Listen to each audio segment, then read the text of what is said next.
Hello, and welcome to my Academic Scholars Talk on storytelling, its effect on history and human development. Today I will be talking about storytelling with a strong focus on its anthropological roots, and how it has affected us as a species, as well as how it has advanced through history. Stories. Ultimately what I built my academic life around. To look at my A-level subjects, English, the studies of stories themselves, classics, the stories of the past, the stories our ancestors told, and philosophy, the stories we tell ourselves. Perhaps some of you believe that stories are simple entertainment that hardly affect your life at all, beyond those moments when you sit down after a long day, turn the television on to watch a program, pick up a novel, or otherwise immerse yourself in your preferred medium of story consumption. I'm here to disprove that belief, and to try to get you to revere the power that stories can hold, and to prove that they don't just negate your boredom, but uplift and enrich the entire nature of human society. To do that, we need to go back on a journey way back in time, long before books, television, or even the creation of words. Circa 6 million years back, when our first human ancestors emerged on the African continent. As modern biological and anthropological facts indicate, there is no single point when a creature evolved into a human. Our ancestors didn't just stop being apes, they gradually shifted and changed through genetic mutation. No one entity can be isolated as marking the change of a species into a completely new and separate species. 2.5 million years ago, when we would start to see what we would recognizably see as human to us emerging from our ancestors. These early humans, some 300,000 years ago, would be the first to discover how to create fire and begin using it on a daily basis. Near this point, maybe 200,000 years ago, our distinctive species of human, Homo sapiens, emerged through the evolutionary change and takes the stage front and center. For approximately 187,000 years, we would remain one of just many in the Homo genus, hardly special in any way, just one of many humans. So what made us, Homo sapiens, the wise man, as it famously translates to from Latin? Well, the subject of this talk, and you could quite possibly infer a pretty decent idea. Often the image of Homo sapiens purportedly being this chosen one amongst animals is presented, where we perceive ourselves as superior to others thanks to our tools. Yet tools are not unique to us, and have been used by other species of humans and some primates, several species of birds, and, bizarrely, some fish. What about speech? Surely it's because we have the ability to form spoken dialogue and have the capacity for language that makes us special. Well, nearly. Most animals, definitely all social animals, have forms of communication, vocal language. Green monkeys, for example, have been shown to make specific vocal sounds to communicate such things as "there's a lion." This has been demonstrated by scientists by playing one of those sounds and observing the green monkeys that would climb to safety up a tree and watch for a perceived threat along the horizon. Our language, however, beyond articulation, is unique in the presence of something no other animal has ever created: fiction. Even our close relatives, gorillas, have no concept of anything beyond the literal. Koko, the famous gorilla who could communicate in advanced sign language that you may have seen before, was observed to have no concept of such things which would go beyond her 5 senses. She had little to no imagination. It was quite bizarre to see. Homo sapiens go beyond the factual, the reality of the world through their infinitely useful ability to imagine. The origin of fiction, Yuval Harari's *Sapiens: A Brief History of Humankind*, which is a strong inspiration for this talk, I also recommend you read it if you find this talk intriguing at all, is referred to as the cognitive revolution, happening around 70,000 years ago, when Homo sapiens evolved imagination.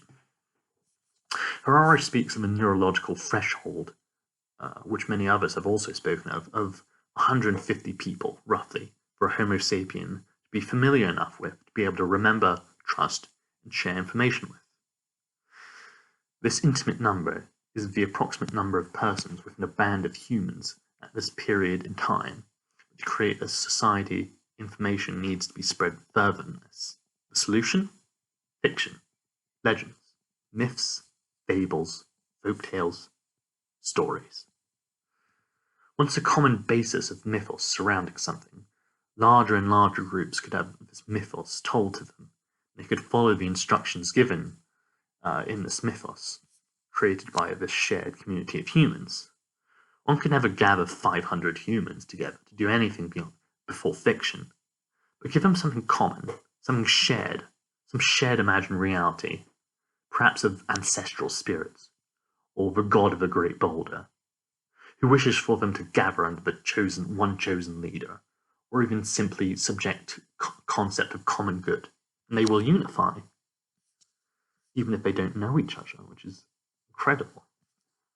This allowed for an incredibly effective system of information sharing. Even better is that these imagined realities are flexible and could change as the needs, moralities, ethics, and the nature of the community change itself. This led the way to greater things, specifically agriculture. Within the development of agriculture, one could provide food for newly growing groups of people, which led others to spend their time doing arguably more constructive, socially motivated things, thus breathing life into concepts such as factional warning, bartering, kingdoms, and politics. All this done through stories, if you believe it or not, without even the written word. Yeah, which would revolutionize stories more than anything else would in the entirety of human history. Humans now had the need to greatly shift and channel information to each other. Writing was invented sometime around 3500 BCE in Mesopotamia by a group of people known as Sumerians. You may have heard of them before. Writing became one of the greatest developments for information sharing in all of history. It allowed for quick and easy physical transfer of thought to physical form, which could be shared by couriers between people in great distances, and most importantly, couldn't be forgotten. But unfortunately, at first, this grand invention was used for more mundane tasks, businesses and economics, noting which land and property belonged to whom, and who owned money. And that was a way writing stayed for a long time. Even one of the most famous pieces of ancient writing, the Rosetta Stone, as some of you may have heard, is not some grand epic of a battle and wars fought by brave heroes, but rather some decree of an ancient king no one remembers, who wished to tell his priest something no one really cares about, and was very minor. The first true story, and an epic poem at that, was the story of Gilgamesh, or first true story written down, partly carved into walls of several Mesopotamian pillars in the center of a public space. It was dated sometimes around 2000 BCE, sorry. Some scripts don't even have a capability of producing written accounts, and therefore stories. One former script, written by the ancient Incans, presented itself in a complex system of weaved ropes called a kripu, which would indicate simple messages in large knots or ropes carried around from place to place. The length and the color of wool would detail the message, but distinctly lacked suitability for complex anecdotal writings. You couldn't write a story with these, they were purely informational based. These two examples highlight a major issue in early writing. It was difficult to transport, as large stones and tablets weighed a lot. And secondly, many of the viewers of public displays work, like Gilgamesh, could not even read, and would have gone likely unappreciated by the masses who walked past it every day. Even then, there was little to read, as it was extremely difficult to reproduce text. Reading and writing for a very long time in history was reserved for the aristocracy, those with the highest places in society. The first issue would be resolved with the creation of papyrus by the Egyptians, and much later paper, discovered by Chinese inventors sometime around 100 BCE. While literacy rates gradually grew across the millennia, it would continue to be used to oppress those who could not read. Across the Middle Ages, for example, when literacy rates dropped as a whole, monks and priests, one of the groups lucky enough to be literate, would use the fact that they were the only ones who could read to deliberately misquote the Bible verses to their advantage. The second would be partially helped by the invention of the printing press in 1440 by Johannes Gutenberg, which would revolutionize mass production of a written form. As we came out of the Middle Ages, literacy rates began to climb, with education becoming more prevalent across society. In English history, the final literary boom would come to a high after the Compulsory Education Act in 1880 was enacted. Unfortunately, in modern times, literacy is an issue across the world. Many countries still suffer from low literacy rates. Stories, as you no doubt surmise, are remarkable in their capacity to influence. They can be shared and interpreted experiences and knowledge, as well as promote empathy. And they can also be used to spread misinformation, propaganda, and lies that turn people and societies against each other. Colloquially known as fairy tales, folktales, fables, our species has always seemingly had a penchant for the fantastical.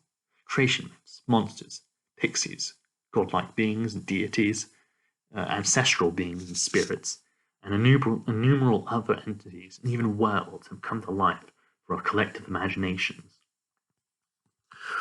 What we might now view as silly or quaint were of extreme significance to the population that practiced them, and, like the stories of dragons, Kikimora, Striga, and fairies, or even once venerated Roman and Greek gods, they would remain part of our modern consciousness and continue to captivate the imaginations of many, despite actual belief having long since shifted away from such things. As our societies, moralities, and ethics change, so too do we adapt our stories. In Hans Christian Andersen's story of a mermaid longing for a human prince whom she'd rescued, and for a human soul, the story that goes that, desperate to experience love, she drinks a potion given to her by a sea witch that will grant her human form. This causes her to feel as though a sword is passed through her body the moment she drinks it. It also causes her to experience excruciating pain, as though walking on knives with every step that she takes. Her prince, of course, loves to see her dance, and so she dances beautifully for him, despite the pain. There is no happy ending for the mermaid and the prince together, as fate conspires to pull them apart, and the prince falls and marries another, mistaking this person to be the one who'd rescued him. The mermaid longs to return to her mermaid form and end the suffering. The only way to accomplish that is to kill the prince with a dagger given to her by the sea witch, and let his blood drip upon her feet. The mermaid, at the pivotal moment, cannot bring herself to do it, and throws herself and the dagger into the ocean. Her body dissolves into foam. The rest I won't spoil. In Disney's better-known rendition of the story, many of these darker aspects are omitted to cater to a younger and, of course, more impressionable audience. Maybe for the better. It makes the story more accessible, although it doesn't change the nature of the story. In that regard, we lose a great deal of the experience and our emotional connection to the original mermaid's plight. I like to believe that anyone who hears her story sympathizes with her and her experience. That emotional and empathetic connection is what demonstrates the power of a story and how well it can tug at heartstrings and influence our opinions. Many people across the world have had their own heartstrings tugged and emotions stirred by stories based in religion, which in itself has a massive influence in our development. Stories are a magnificent mechanism for relating to one another, for conveying knowledge and experience that simple words and descriptions in themselves often fail to. Stories of love, of war, of struggle and strife, of worlds, creatures, and things which we could only imagine.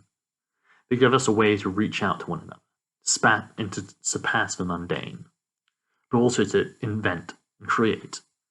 It can help us understand what someone else has gone through without even having to go through it ourselves. In that, I feel stories have shaped our species' capacity for compassion and set a net benefit for the whole of us, as well as developing our society. Stories have been told for millennia, have shifted the very core of our existence. From quaint, hairless lacking apes to philosophers and scientists. As we know, every story must come to an end, and so this talk is at its end. Thank you for listening. I will now be in the Scholars group chat to answer any of your questions.